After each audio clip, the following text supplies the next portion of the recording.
Bienvenue dans cette session donc, où je vais vous parler des transactions dans FileMaker. Euh,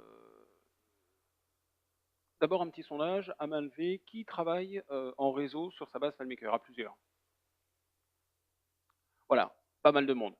Et qui connaît en fait les transactions? Qui travaille de manière transactionnelle déjà dans FileMaker? Voilà, parfait. Comme ça, on va voir ça ensemble. Alors c'est parti.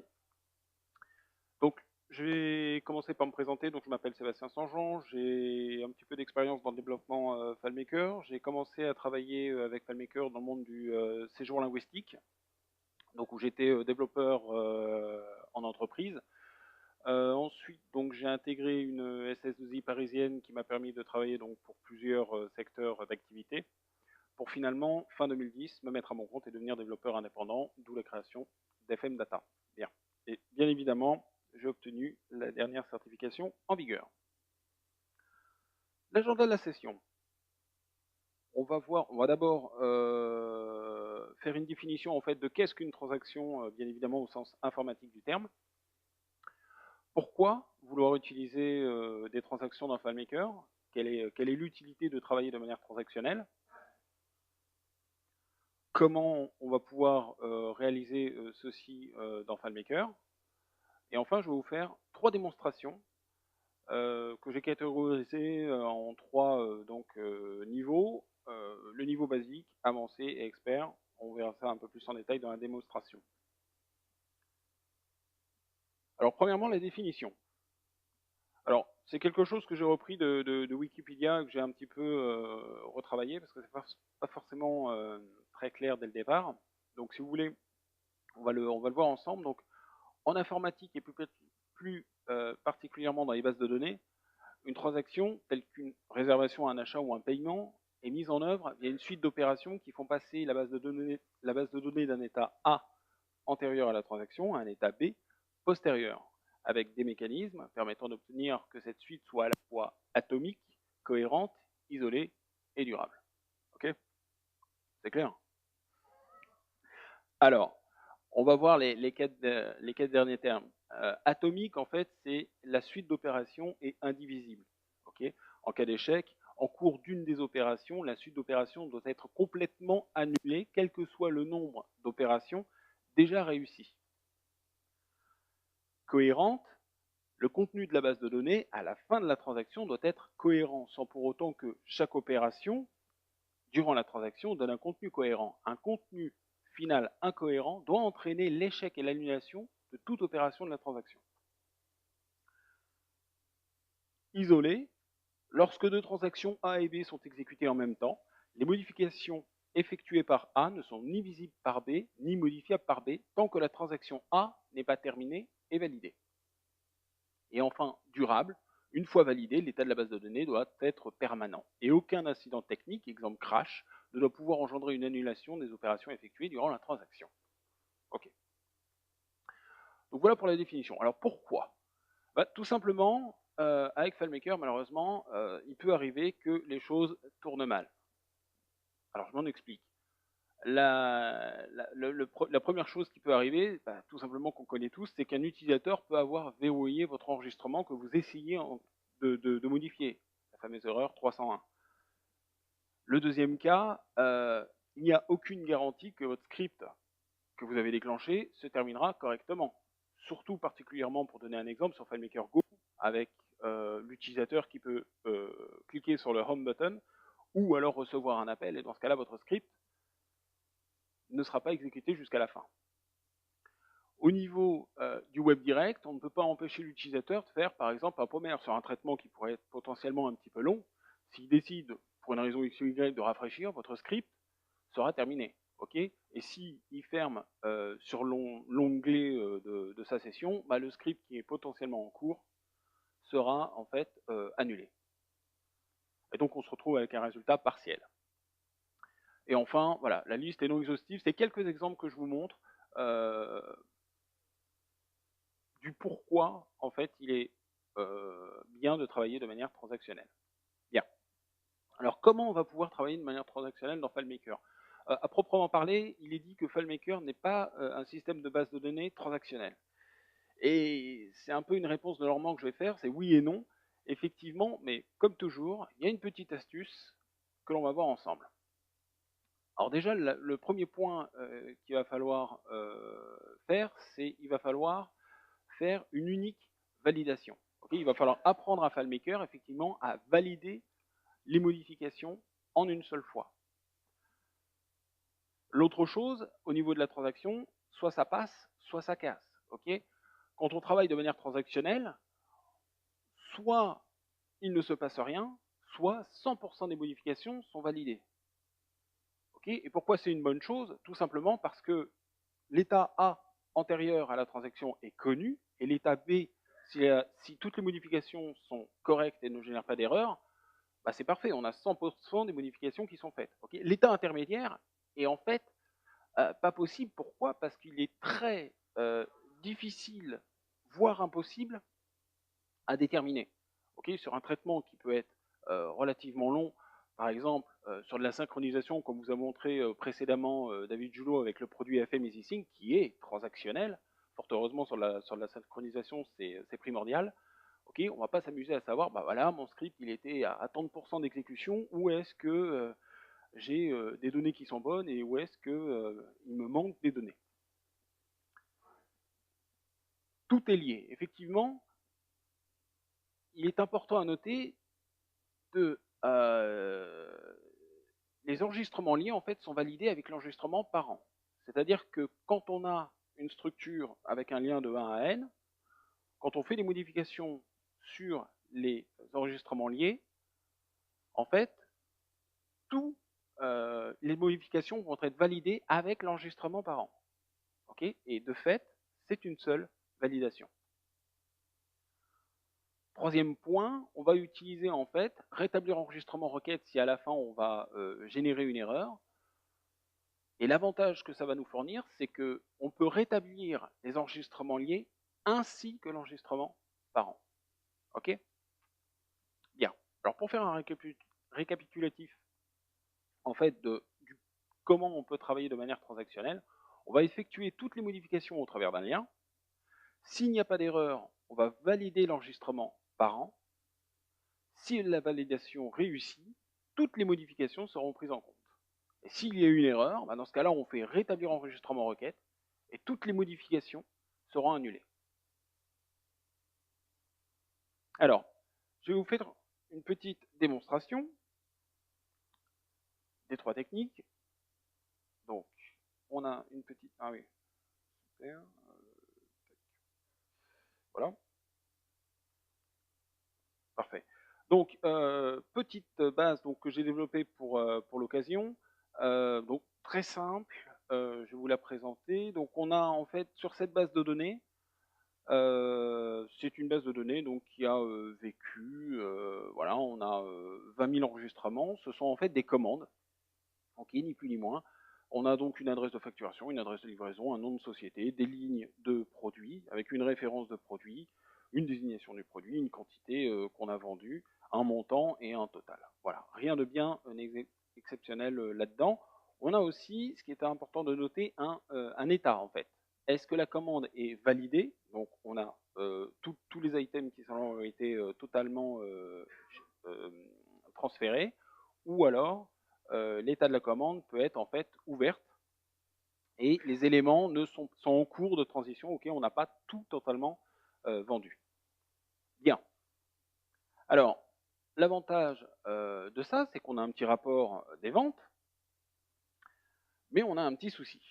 On a un rapport d'inventaire, ok? On a un petit souci sur ce rapport, c'est qu'il est extrêmement long à se charger.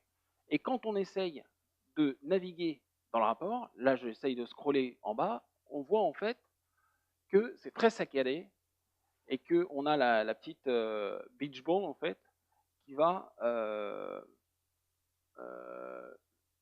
faire que les résultats se calculent en permanence. J'ai perdu ma souris. Ah, elle est en haut, d'accord, merci. Voilà. Ah oui, mais alors je ne l'ai pas sur cet écran. Ah oui, malheureusement. Je crois que je ne suis pas en recopie vidéo. Voilà. Hop, elle est revenue. Parfait. Donc voilà, quand je scrolle en fait dans mon rapport, on se rend compte que bah, le rapport n'est pas réellement utilisable, ok, à cause de cette lenteur. Alors, pourquoi le rapport est lent? Ben, en fait, pour vous expliquer, en fait, donc on a le total des produits pour lesquels la commande est ouverte, ok, et j'ai un total pour toutes les commandes qui sont validées, ok, et tout ça par produit. Bien. Alors, on va voir un peu ce qui se passe en fait au niveau des calculs. Je vais vous afficher les calculs en fait dans la table externe des lignes. Ok, et on se rend compte qu'en fait, on a deux calculs. Un calcul qui va dire, bah, si la commande est validée, je vais récupérer la quantité.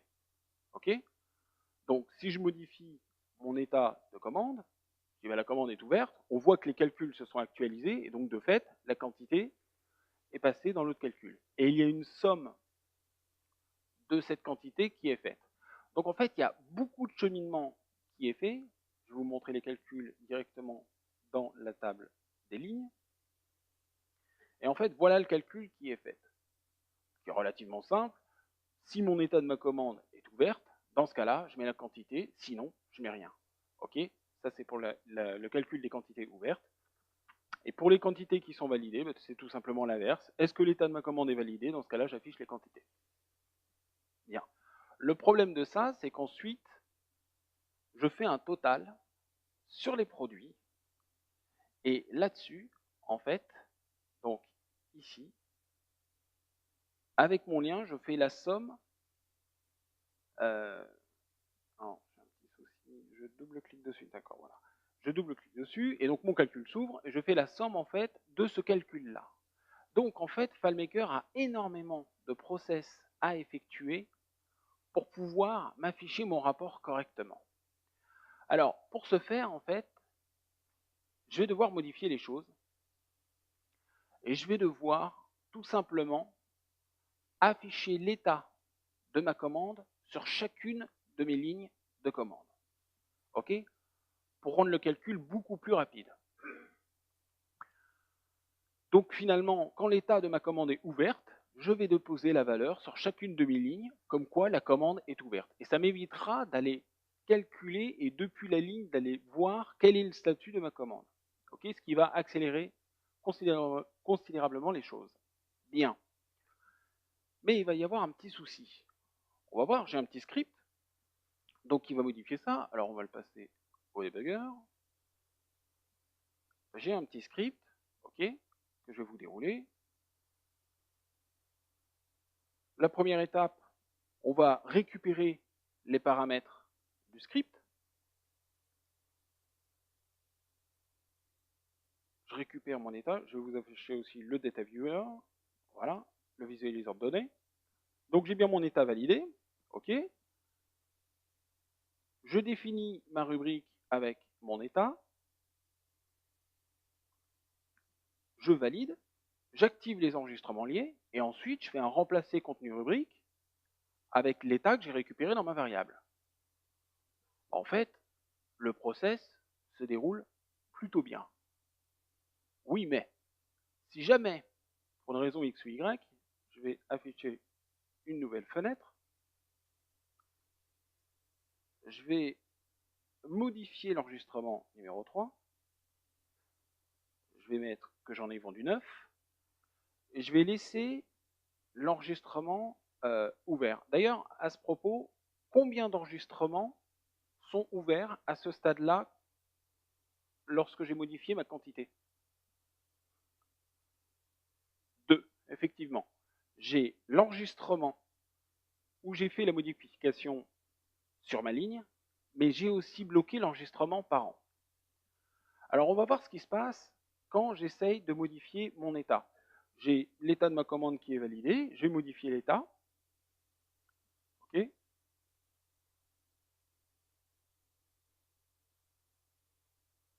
Alors, voilà. Et donc j'ai essayé de modifier mon état. Alors, attendez, j'ai un problème de trackpad, c'est pas possible. C'est bon, j'ai modifié mon état. Ouais, ça devrait le changer. Ouais, c'est le but du jeu. Voilà, pour vous démontrer en fait que le script, bah, si on n'a pas d'erreur, d'ailleurs, je vais peut-être vous le dérouler, ce sera beaucoup plus simple et c'est beaucoup plus parlant. Donc j'ai bien mon script qui s'exécute. Ok, je récupère mon état, la commande est ouverte, et en fait, bah, je suis passé un petit peu vite. Quand j'essaye de modifier l'état sur ma commande, je récupère l'erreur 301. Ok, tout simplement parce qu'on l'a vu, l'enregistrement parent est verrouillé. Et là, je vais avoir un problème, je valide, j'active mes enregistrements liés, et le résultat eh ben, est problématique parce qu'en fait, je vais avoir un état différent sur la troisième ligne. Ok, et mon rapport des ventes, mon rapport d'inventaire va être totalement faux. Ok, donc, il va être important pour cette opération-là de travailler de manière transactionnelle. Et on va le voir par un exemple, avec différentes méthodes, pourquoi effectivement le fait de travailler de manière transactionnelle va solutionner ce souci.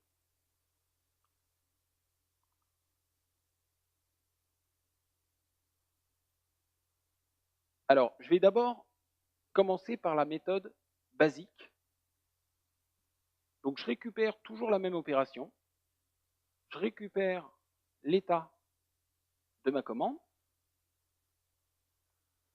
Je vais valider mon enregistrement. Est-ce que j'ai eu une erreur? Je vais tester de voir si j'ai une erreur ou pas. Si j'avais une erreur, dans ce cas-là, je renverrai un dialogue. Je n'ai pas eu l'erreur, donc je continue. Je définis mon enregistrement avec l'état que j'ai récupéré dans ma variable. Est-ce que j'ai eu une erreur? Non. Je continue. Et là, en fait, je vais boucler sur ma table externe. OK? Et l'avantage de faire ce processus comme ceci, alors je vais vous éviter, voilà, on va accélérer un petit peu. L'avantage de le faire comme ceci, eh ben, j'aurais travaillé de manière transactionnelle. Alors, on va le refaire avec un enregistrement bloqué dans une nouvelle fenêtre pour générer une erreur. Je vous affiche le script debugger.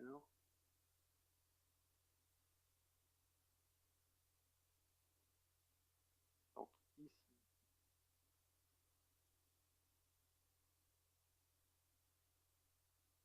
je vous affiche aussi le data viewer.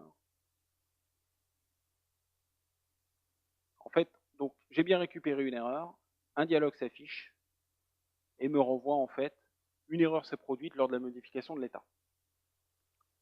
Avec une erreur 301 et donc de fait, le script va s'arrêter et je n'aurai absolument pas modifié l'état de ma commande ou l'état de mes lignes. Ok? Est-ce que c'est clair pour tout le monde? Alors, ouais, allez-y.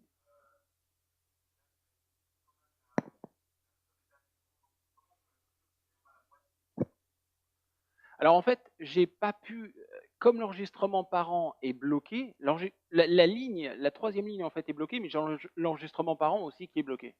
Ok? Donc de fait, le script quand il est déroulé, bah, tout simplement, la première étape est de modifier la commande d'ouverte à valider. Ok? Donc comme cette première étape n'est pas réalisée, bah, en fait, ça sert à rien de boucler sur les lignes si je ne peux pas modifier déjà ma commande d'ouverte à valider. Ok.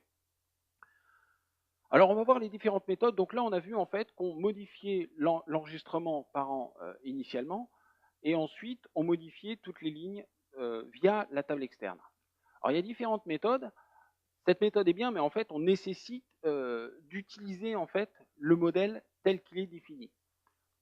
La deuxième méthode, donc que j'ai catégorisée avancée, va nous permettre d'éviter de travailler directement sur la table externe.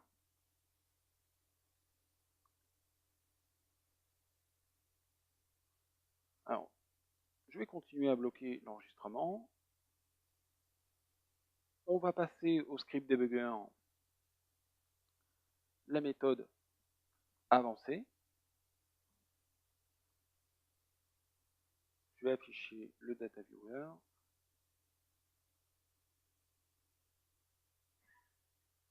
Donc là, même étape, je vais récupérer les paramètres de script, toujours le même état. Est-ce que ma commande est validée ou est-ce qu'elle est ouverte?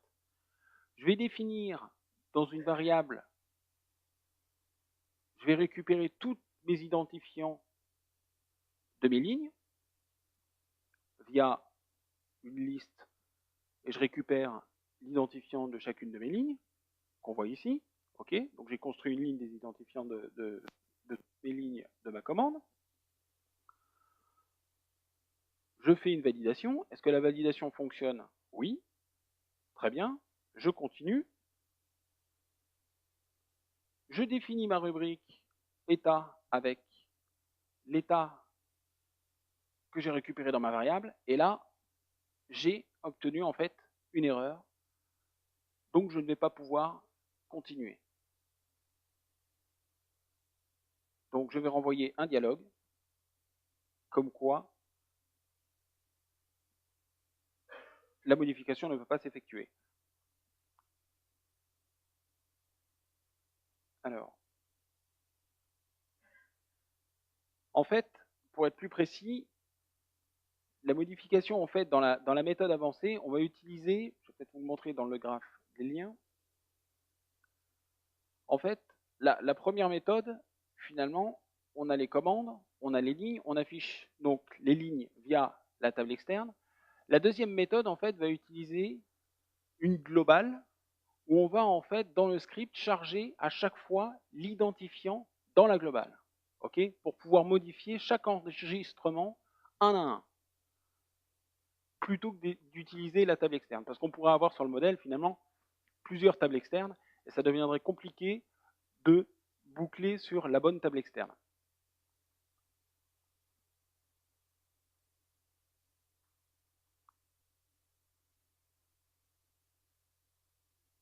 Donc, je vais vous montrer la troisième et dernière méthode.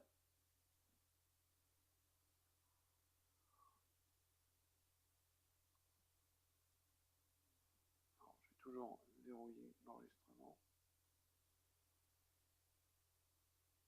Attendez, tac. Je vais le laisser comme ça. Voilà, j'arrive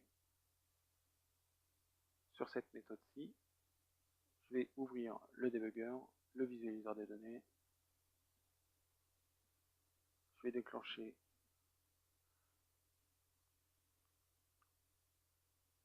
Donc ici, en fait, je vais utiliser une méthode un petit peu différente qui va être un petit peu plus avancée. Premièrement, je vais rentrer en fait dans une boucle. Alors je ne vais pas boucler sur tous les enregistrements, la boucle n'est là que pour récupérer si j'ai une erreur ou pas dans mon traitement. Ok? Donc je vais commencer par valider mon enregistrement, savoir est-ce que j'ai récupéré une erreur. Je n'ai pas d'erreur, je continue.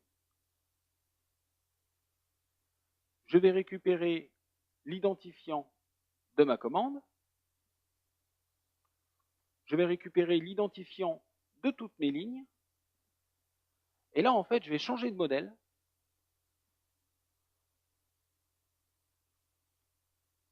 Je vais activer un modèle spécifique pour effectuer mon traitement.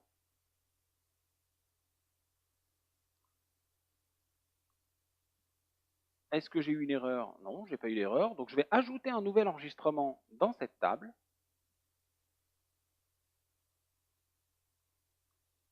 J'ai eu aucune erreur, je continue. Je définis en fait quel est le type de travail que je veux effectuer.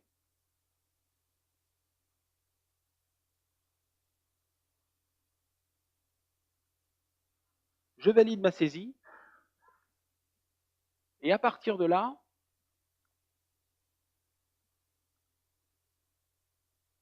je vais pouvoir en fait définir ma rubrique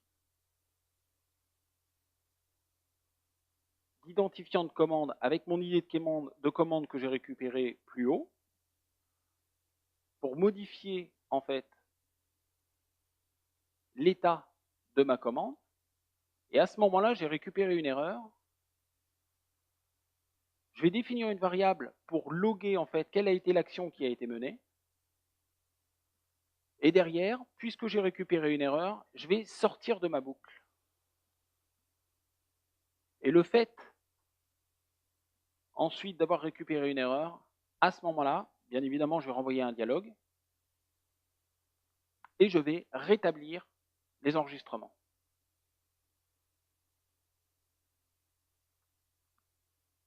Alors, je vais vous montrer le résultat qui s'est produit dans la table que j'ai nommée transaction. Et en fait, ici, en fait, j'ai le détail des modifications qui ont été faites. OK ? Donc, grâce à la variable log, j'ai une rubrique ici, en fait, qui m'a permis de stocker quelle était l'erreur qui s'est passée dans cette transaction. OK ? Et on voit bien qu'effectivement, j'ai eu une erreur 301 lorsque j'ai modifié l'état de la commande. Et je récupère bien évidemment l'identifiant de cette commande. OK ?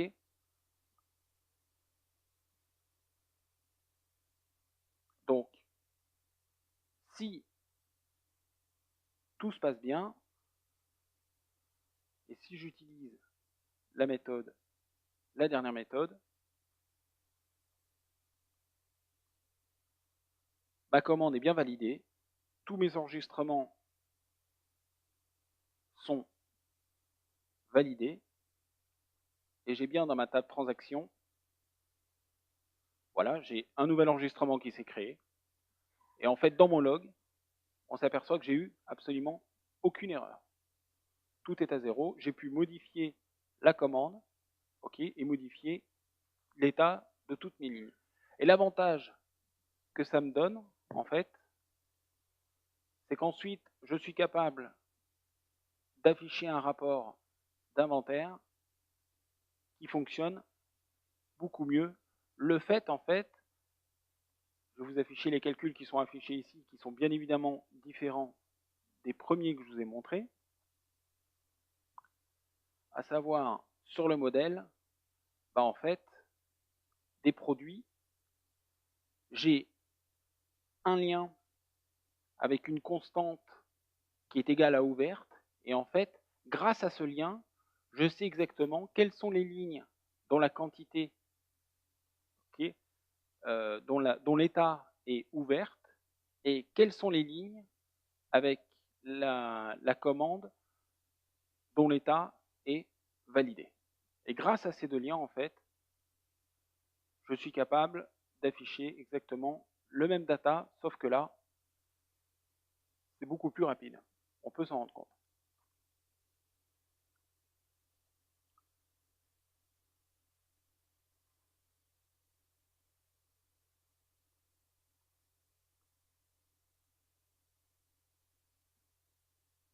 Alors, ça, c'était pour la démonstration. Et en fait, je me rends compte que je suis allé bien trop vite.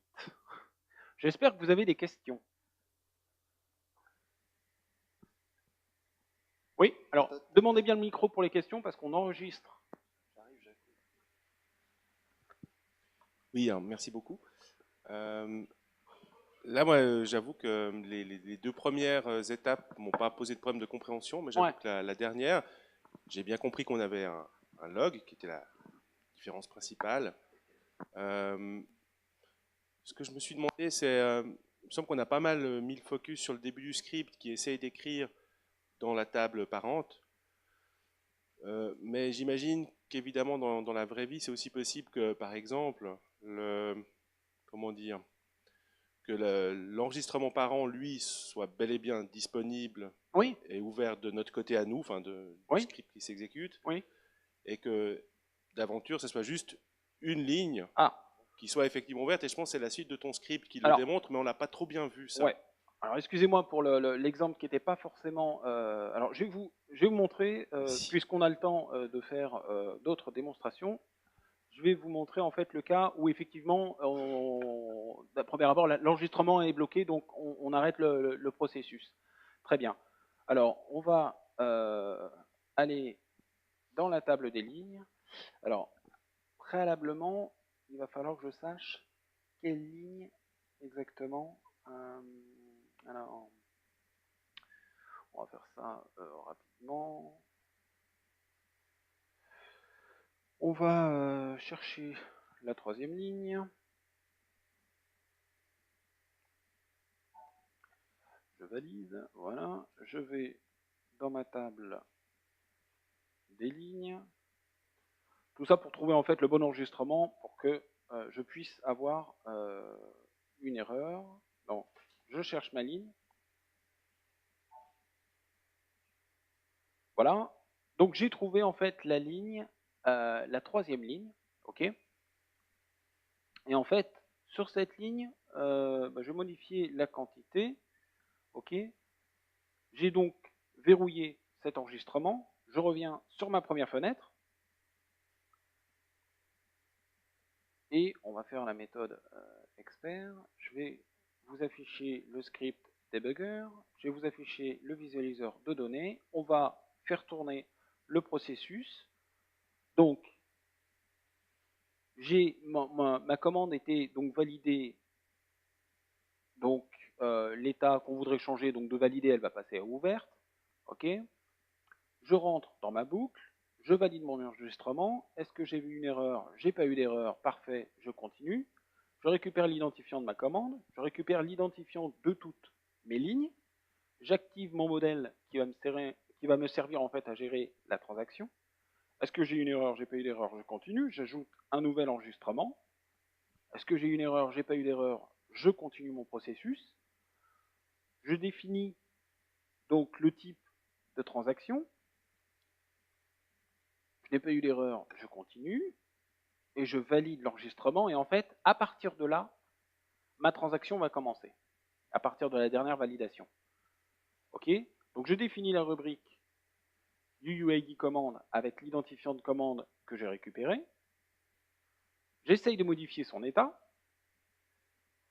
Et là, je peux modifier l'état de l'enregistrement par an. OK. Je peux modifier l'état de ma commande. Et si je continue, donc dans ma variable log, j'ai bien modifié l'état de la commande. Je n'ai pas eu d'erreur. OK. Parfait. Je continue.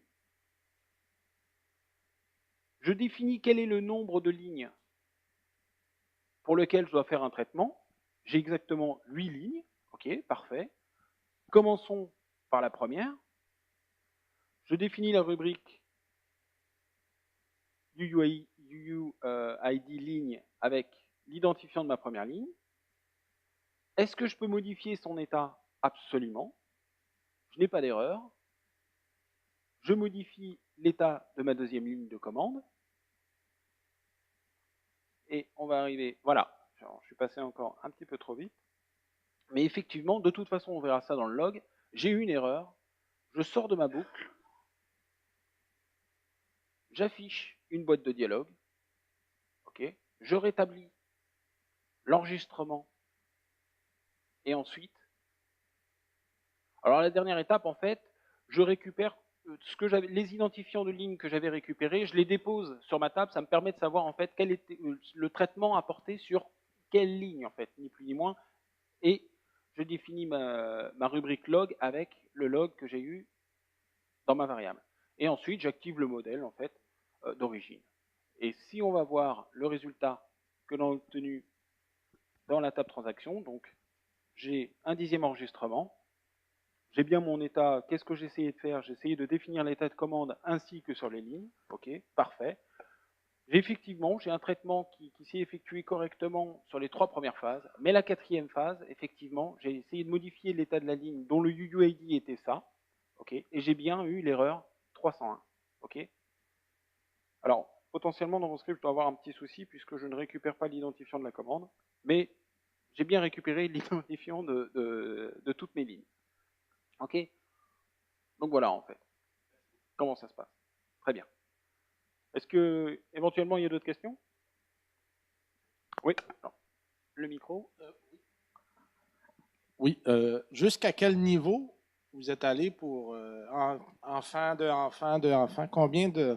Là, on a une table parent, on a une table enfant. Ouais. Est-ce que vous êtes déjà allé avec une table enfant des enfants, c'est-à-dire jusqu'à combien de niveaux? Ah ben en fait, ça, on va le but du jeu, c'est de récupérer, de travailler qu'avec que les identifiants, ok? Donc si votre relationnel est bon, vous allez pouvoir récupérer les identifiants de n'importe quel enregistrement, ok? Dans votre relationnel de base. Et ensuite, ici, dans la table transaction, alors effectivement, je vais vous afficher le relationnel. Dans ma table transaction, j'ai un identifiant de commande, ok, qui pointe vers la commande, et j'ai un identifiant pour ma ligne, pour y déposer à chaque fois l'identifiant de la ligne pour lequel je veux modifier. Je pourrais avoir autant de liens que nécessaire pour modifier bon nombre d'enregistrements. Donc c'est absolument indéfini. OK. Si j'ai bien compris, vous prendriez la table petit enfant, en plan là comme ça, et vous la metteriez au même niveau que la table enfant. Voilà, j'aurai OK. une rubrique en fait qui va me permettre de déposer l'identifiant, ok, et ensuite de faire un travail sur chacune des lignes, petit enfant, comme vous le nommez, pour modifier en fait les enregistrements, ok.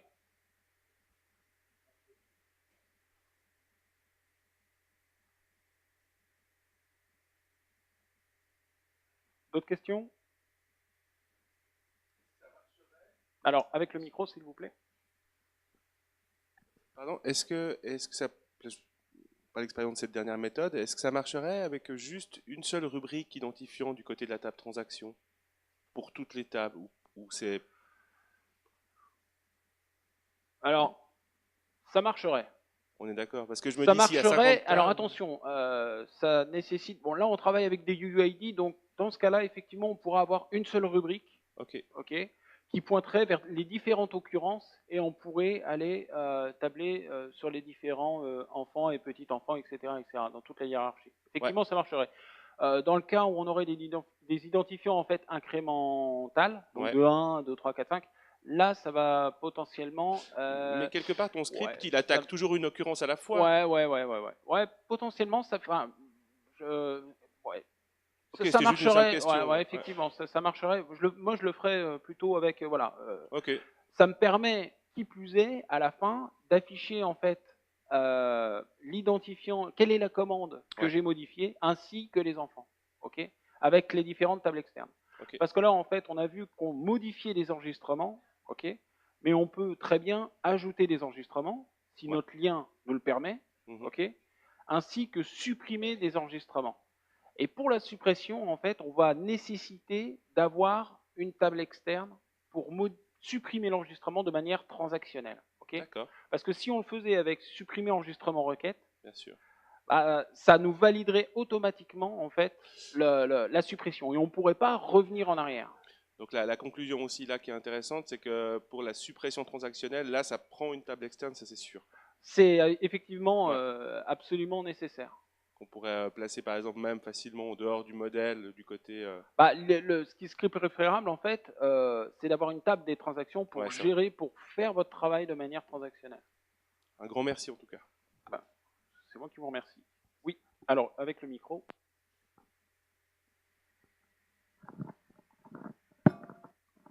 Oui. Être l'enregistrement qui bloque, qui est occupé, Ouais. c'est bien. Ouais. Mais quand on fait un calcul, le serveur connaît la personne qui l'utilise. Et là, est-ce qu'on peut récupérer, savoir, demander à une personne, écoute, tu quittes l'enregistrement? Alors ça, c'est certainement en version 17. Ah. Ils travaillent dessus, hein, ils me l'ont dit. Non, Ah bon? franchement, c'est pas ça malheureusement. Connaître la personne qui bloque en fait ou qui fait une modification sur un enregistrement, nativement FileMaker va vous le dire en fait. Il va vous dire, mais si vous cherchez en fait à manuellement, voilà, vous modifiez l'enregistrement, vous allez avoir un dialogue qui va Oui. apparaître. et qui va vous dire, bah voilà, tel compte est en train de modifier l'enregistrement, mais vous pouvez trop rien faire. Et c'est la seule situation, en fait, qui va vous être disponible pour savoir qui modifie l'enregistrement. Ensuite, il faut prendre le téléphone et lui dire, oh, qu'est-ce que tu fais avec ta commande, est-ce que tu valides, tu fais quoi, etc. Oui, parce que je connais Mais- moi, des gens, il y a le mécanisme est ouvert, ça dort. Ouais. Et puis, Oui, ou alors la personne modifie la commande et s'en va boire un café, par exemple. Voilà, c'est ça, oui. Ouais, mais ça, malheureusement, alors, il y aurait potentiellement, il faudrait loguer qui fait les modifications, ok, et qui n'a pas validé en fait son enregistrement. Ensuite, il existe des techniques avec des plugins ou sans plugins qui permettent de déclencher des scripts sur l'ordinateur distant. Mais bon, là, ça veut dire que c'est un petit peu, ouais, c'est un petit peu. Et puis, qu'est-ce qu'on fait? On valide ou on rétablit ou ça devient extrêmement compliqué à gérer.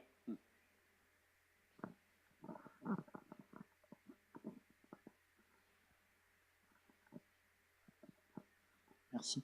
Par rapport à ce problème-là, justement, il y a une technique, évidemment, elle est un peu plus lourde, mais si le problème se pose régulièrement et que ça bloque tout le monde et que ça pose vraiment problème au quotidien, plusieurs fois par jour dans l'entreprise, c'est que les modifications, en fait, soit quand l'utilisateur veut faire une modification, on lui charge les données dans des globales, il saisit sa modification dans les globales et la modification enregistré que par un bouton validé. Donc il ne peut pas lui-même verrouiller en mettant son curseur. Il ne peut pas laisser son curseur dans un champ.